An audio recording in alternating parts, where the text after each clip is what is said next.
mga nakabili nito, yung problema nyo, yan. Yan, so sa mga gustong magkabit nito kasi hindi talaga siya fitted dito. Yung winglet na to, hindi siya fitted. Kailangan pa siyang natin na ganyan para mag-fit. May angat siya dito.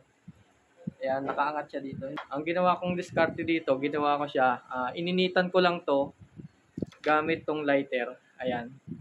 Yan yung lighter na gamit. Guys, magkakabit tayo nitong nabili kong ayan, ito, winglet para sa ating ADB 160. Yan. So, ito yung napili kong design, kaya lang may problema tayo. So, ito kasi based on sa mga reviews na inorderan ko. So, sa TikTok ko nga rin pala ito inorder. Based doon sa mga review, yung winglet na to, hindi siya fitted. So, dito, hindi siya lapat dito.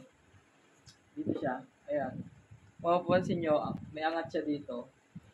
Ayan, nakaangat siya dito. Hindi fitted. Kailangan pa siyang natin na ganyan para mag-fit. So, ito, ang ginawa ko dito, nakailang try na nga ako. Yung adhesive nito na 3M, hindi siya masyadong madikit. Kaya bumili ako ng mas madikit. So, ito yung ginamit ko. So, pinaltan ko na to. Bago na ito. Ayan, pinaltan ko na ng bago.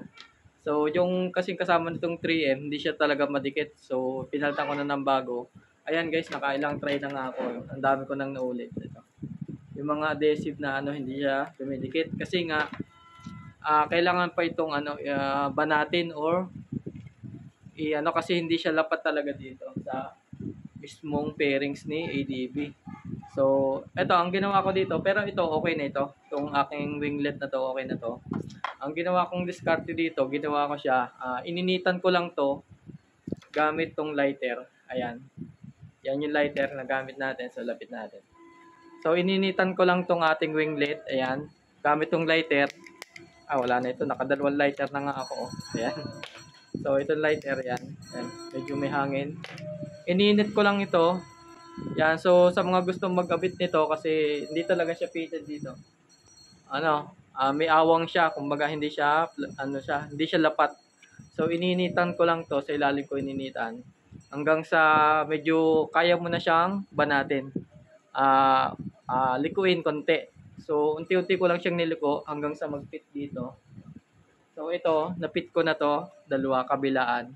Left and right. Ayan. So, ininitan ko lang siya. Ganun lang gawin nyo guys sa mga gusto magkabit ng gantong winglet para sa ADB 160. So, ito, okay na to. So, kung makikita nyo, na siya. Fit na siya dito. So, wala na siyang awang dito. Wala nang awang yan. Fit na siya, Ayan, kung makikita na. Ayan, fit na siya dyan. Wala na siyang awang. So, mas maganda na siyang idikit. Ayan. So, fit na to pati sa kabila. Okay na yan. So, ilalapat ko na lang to. Idikit ko na lang yung 3M natin. Tapos, ang gagawin natin dito sa 3M, mas madikit siya kapag iinitan pa natin ng lighter. Papainitan lang natin to ng lighter tapos saka natin ididikit. Mas effective yon sa mga adhesive yan. Papainitan lang natin to parang kumbaga tutunawin lang natin ng konti para mas dumikit siya. So yan, lapat na yan dito. Wala na siyang awang dito. Kasi nung hindi ko pa siya papainitan na bebend ng konti, nakaganyan siya. Yan, nakaganyan siya. Yan, kita nyo, nakaganyan siya. So, ngayon, okay na siya. Nakaganyan na, fitted na siya. Ayan. Sa mga gustong mag-avail nito, sa mga nakabili nito, yung problema nyo, yan. Ganun lang din ang gawin nyo. Initan nyo lang mga boss, guys, sa mga kapwa natin ADB. Yan, winglet, napakaganda nitong winglet natin. So, update ko kayo pag naikabit ko na. So, papainitan ko lang to ng ating lighter. Itong adhesive para mas ganda yung kapit niya. Let's go. So, ayan guys, painitan lang natin saglit itong ating 3M adhesive para mas matindi or mas solid yung pinakang kapit niya sa ating pairings pagka ating idinikit na. So, at syempre, shout out sa mga kapwa nating ADB 160 dyan na nakabili na nitong air scoop natin or winglet.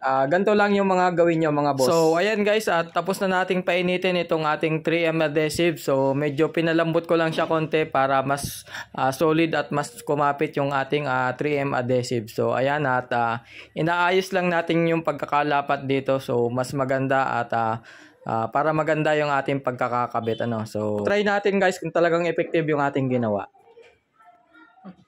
Tibay na guys. Oh, dala na ang motor. Solid na yung dikit niya. Ayan.